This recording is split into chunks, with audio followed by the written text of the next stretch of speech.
मैं यहाँ से यात्रा पर निकलूंगा और आपके घर आपके गांव आऊंगा। ये हमको रोक नहीं सकता है। बिहार में बदलाव की आंधी कोई रोक नहीं सकता है। नीतीश कुमार को उठाकर फेंकना है कि नहीं फेंकना है? ये बिहार है प्रशांत बाबू, और यहाँ पे नीतीश कुमार और भाजपा की सरकार है। और जो विपक्ष की पार्टियां हैं वो इतनी आसानी से कोई बड़ा रैली कर लेगी, और वो भी जो उभरती हुई पार्टी है जो नीतीश कुमार को सबसे ज्यादा चुनौती दे रही है। और जनसुराज जैसी पार्टी के नेता पटना में इतना आसानी से रैली कर लेंगे, ये आप कैसे सोच लिए?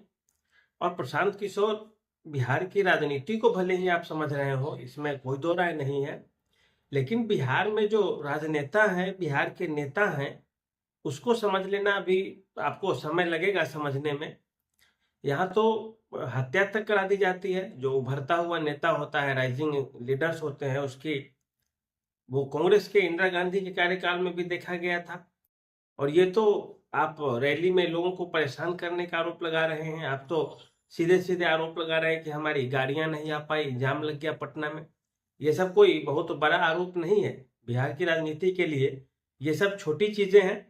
और पूरे बिहार में इस बात की चर्चा चल रही है। तमाम तरह के रिपोर्ट और सर्वे बता रहे हैं कि प्रशांत किशोर जिस नेता को सबसे ज्यादा नुकसान कर रहे हैं वो नीतीश कुमार है। नंबर 2 पे कौन है? तो नंबर 2 पे भाजपा है, जिसको नुकसान दिला रहे हैं प्रशांत किशोर। नंबर 3 पे कौन है? तो नंबर 3 पे राजद वाले हैं।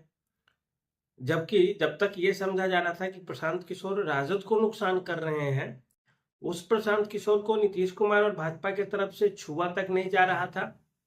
लेकिन जैसे ही अब लगने लगा कि नीतीश कुमार का वोट काट रहे हैं, नीतीश कुमार को परेशान करेंगे प्रशांत किशोर, तो पूरी की पूरी सरकारी एजेंसी आपके पीछे भिड़ेगी ही, आपके पीछे पड़ेगी ही। आप बीपीएससी आंदोलन के समय आए थे प्रोटेस्ट करने, आपको गाड़ी में बिठा करके पटना के किन किन इलाकों में सैर कराया गया, घुमाया गया, जैसे किसी अपराधी को किया जाता है। आपको भली भांति याद होगा प्रशांत किशोर जी। और आप वो चीज भूले नहीं थे कि आप गांधी मैदान में 4 लाख कुर्सी लगवा दिए। आपको ये सोचना चाहिए था कि 4 लाख कुर्सी है, ठीक है, लेकिन यदि 4 लाख कुर्सियों पे 4 लाख आदमी बैठ गए तो फिर नीतीश कुमार की जो सत्ता है, भाजपा की जो सत्ता है बिहार में, वो तो उसी दिन से हिलने लगेगी। भाजपा की कुर्सी, नीतीश जी की कुर्सी, दोनों हिलने लगेगी। आपकी 4 लाख कुर्सी पे यदि 4 लाख कार्यकर्ता बैठ जाते हैं, और ऊपर से बिहार में जो लोग हैं, जिस तरह के प्रवृत्ति है लोगों की, जिस तरह की, उसको भी आप नहीं समझ पा रहे हैं कि ये लोग कठरा, बाल्टी, करछुल, चावल लेके भागने वाले लोग भी हैं। जब भीड़ बढ़ती है तो कुछ लोग कठरा लेके भी भागते हैं, जिसमें चावल होता है कि चलो रास्ते में पूरा चावल ही खींच देंगे। और कुछ इस तरह के अराजक तत्व तो भी घुस जाते हैं रैलियों में। जैसे कुछ राजद के कार्यकर्ता घुस गए थे और वीडियो बनवा रहे थे कि हमें पैसा दिया गया है 1200, 1400 और 1600 हम आए हैं, 700, 800 हो गया पेमेंट, 800 बाकी है। वो दूसरी पार्टी के लोग रहते हैं और वो हर रैलियों में होते हैं, तो वो एक अलग चीज है। लेकिन आपको ये सोच लेना चाहिए था कि प्रशांत किशोर की रैली होगी, पटना में होगी, और जो वर्तमान सरकार है उसके द्वारा परेशान न किया जाए, इसकी संभावना बहुत कम थी, पहले से ही कम थी। आपको परमिशन दे दिया गया, यही बहुत बड़ी बात है। परमिशन भी नहीं मिलती आपको, और दे भी दी गई परमिशन, तो फिर आप यकीन मानिए कि आपको परेशान होना ही था। पटना में गांधी सेतु तो इसी तरह जाम में फंसा रहता है। गांधी सेतु का क्या पूछना? गांधी सेतु तो एक ऐसा जगह है कि जहाँ पे आप 6 घंटे में भी पुल पार कर लिए तो एक वाहवाही होगी, आपकी बहादुरी होगी। यहाँ हमेशा जाम फंसता है, और रैली के दिन न फंसे इसकी कोई गारंटी है ही नहीं। जेपी सेतु, गांधी सेतु, पटना के आसपास के इलाके में आपके कार्यकर्ता फंसे रह गए, इसमें कोई दो राय नहीं हो, रुके भी होंगे, फंस गए होंगे।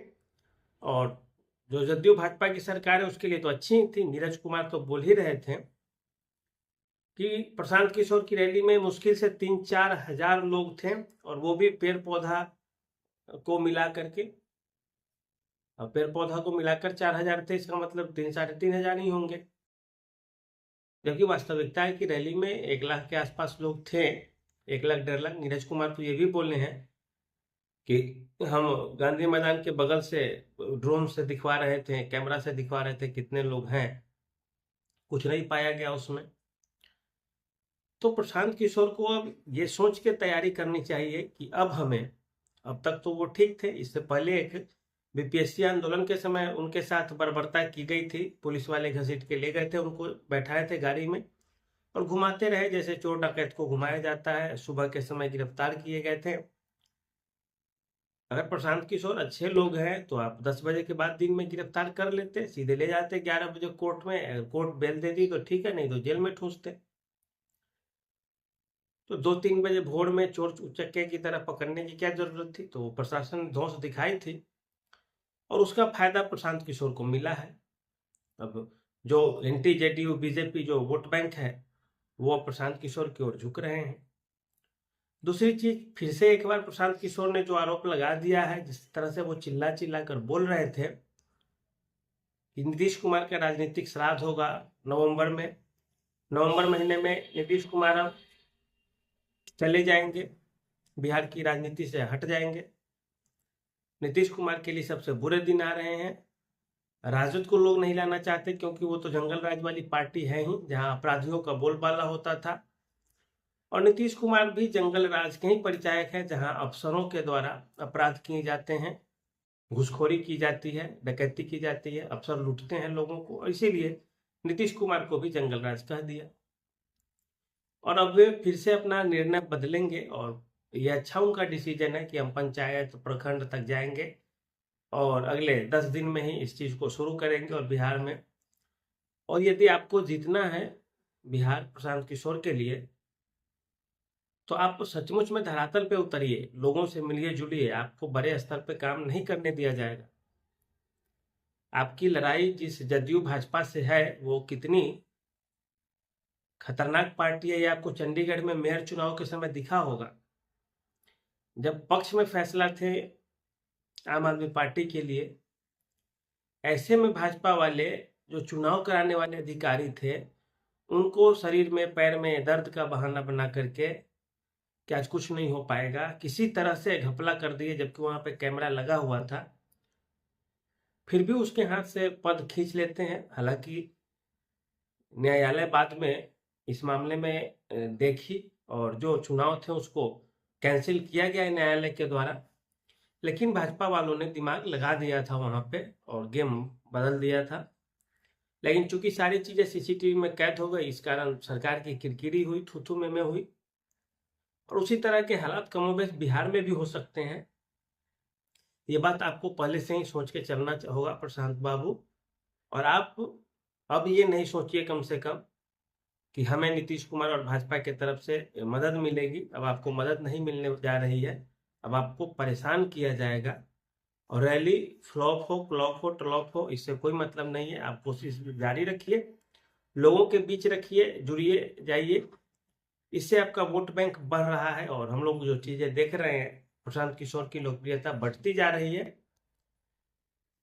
और यदि मुसलमान इसी गति से बढ़ते रहे, जनसुराज की ओर आते रहे, तो यकीन मानिए आप कि प्रशांत किशोर बिहार को जीतते हुए दिखेंगे। क्योंकि मुसलमान जहां आए प्रशांत किशोर के साथ, तमाम तरह की जो राजनीतिक पार्टियां हैं वो चित हो जाएंगी और प्रशांत किशोर बिहार की सत्ता को जीतते हुए दिखेंगे, सत्ता पे काबिज होते हुए दिखेंगे, उनकी पार्टी जनसुराज आगे जाती हुई दिखेगी। इसमें थोड़ा भी असमंजस न होना चाहिए और न कोई दो राय भी नहीं है। और ये आप यकीन मानिए ऐसा होता हुआ आपको दिखेगा आने वाले समय में। अब प्रशांत किशोर को परेशान किया जाएगा जदयू की तरफ से, भाजपा की तरफ से, चूंकि उसकी सरकार है, उसके अधिकारी कभी परमिशन नहीं देंगे तो कभी कुछ नहीं, तो कभी पैसा लेके पकड़ा जाएगा तो कभी कुछ, क्योंकि वो हर राज्य में होते हैं। जिस राज्य में जिसकी सरकार होती है उसके नेता कभी पैसा लेके या पैसा बांटते हुए नहीं पकड़े जाते हैं, वही पकड़े जाते हैं जो विपक्ष में होती है जो पार्टी, उसी के नेता पकड़े जाते हैं शराब लेकर, पैसे लेकर, ये वो लेट लटेंग कितना चीज होता है, सारा चीज लेकर। और वो चीज प्रशांत किशोर के साथ भी होने जा रहा है। यदि नीतीश कुमार को लगेगा कि प्रशांत किशोर चुनौती दे रहे हैं तो अब लीगल नोटिस का दौर शुरू हो गया। जो ट्रैफिक के जो पुलिस है, जो एसपी हैं, वो बोली है कि हम लीगल नोटिस भेजेंगे प्रशांत किशोर को कि आपने क्यों नहीं बताया पार्किंग की कैसे कैसे व्यवस्था है। अब इस तरह से कानूनी प्रक्रिया शुरू होगी। हालांकि प्रशांत किशोर पढ़े लिखे लोग हैं, वो डरने वाले थोड़े हैं। तो स्थिति अब थोड़ा प्रशांत किशोर के लिए भी खराब ही होगी। लेकिन यकीन मानिए जैसे जैसे समय बीतता जाएगा, बढ़ता जाएगा, प्रशांत किशोर कहीं ना कहीं मजबूत होते ही जाएंगे। और हालांकि आप यदि संभावना है उनके अंदर, तो उनको आप कितना रोक पाइएगा, कितना रोकिएगा, ये भी एक बहुत बड़ा सवाल है। तो कुल मिला के देखा जाए तो प्रशांत किशोर को परेशान होने का समय आ गया है और परेशान होंगे वो। और धीरे धीरे सारी चीजें जब सही होती जाएगी तो प्रशांत किशोर सत्ता के करीब भी होते जाएंगे, क्योंकि प्रशांत किशोर के लिए संख्या मायने नहीं रखता गांधी मैदान में। प्रशांत किशोर को चाहने वाले ज्यादातर वो लोग हैं जो किसी न किसी रूप में संभ्रांत है, पढ़े लिखे हैं, थोड़ा आइडियल टाइप है, और उनकी संख्या 8-10% होगी समाज में हर जाति से। और अगली राजनीति उनकी जाति की होगी, जिस जाति का कैंडिडेट होगा उसका होगा, और कैडर होगा। दो ही चीज तो होता है चुनाव में। तो प्रशांत किशोर के लिए रैली घबराने की चीज नहीं है, क्योंकि जो आइडियलिस्टिक सोच के लोग होते हैं उनकी भीड़ नहीं होती, और भीड़ का वो हिस्सा कभी बनते नहीं है। वो जहां है वहीं से वोट करेंगे आपको। बाकी चीजें सड़कों पे जो दिखती है, की जाती है, चलती है, वो तो चलते रहेगी। लेकिन अब ये स्पष्ट है कि प्रशांत किशोर को वर्तमान सरकार और सत्ता के द्वारा चुनौती दी जाएगी, और इससे उनको संभल के चलना होगा और खुद को सावधान और सतर्क रखना होगा। तो आज के लिए इतना ही रहने दीजिए। कैसे लगे विश्लेषण आप हमें बताइएगा। धन्यवाद, नमस्कार।